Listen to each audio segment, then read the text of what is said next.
Hi everyone, welcome back to my channel. Today I'm going to talk about what's the difference between landing page report and pages and screens reports. So in landing page report, it's a first page visits. Suppose user land on home page and then navigate to other pages. It's only count the home page.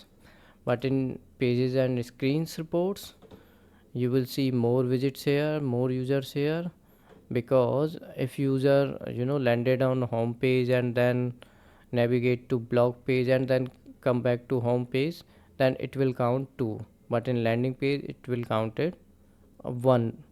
So that's the difference. It counts all the page views, even you visited the same page so many times, so it will count every visits.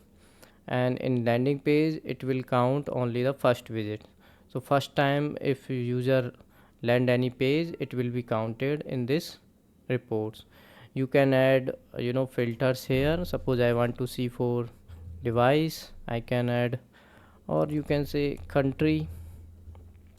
You can add country here, you can exactly match select, and you can select country and you can use any filter. And if you want to see bounce rate and or other metrics, click on customize reports, and here you can add metrics, and here you can add bounce rate, right?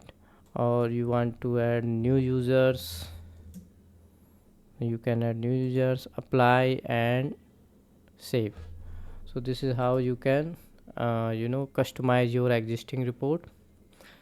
And now you want to see further dimension, or we can say secondary dimension, you can add here. Suppose I want to add here device category.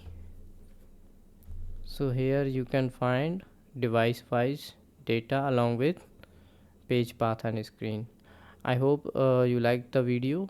If you have any query, you can ask me in the comment box. Thank you so much.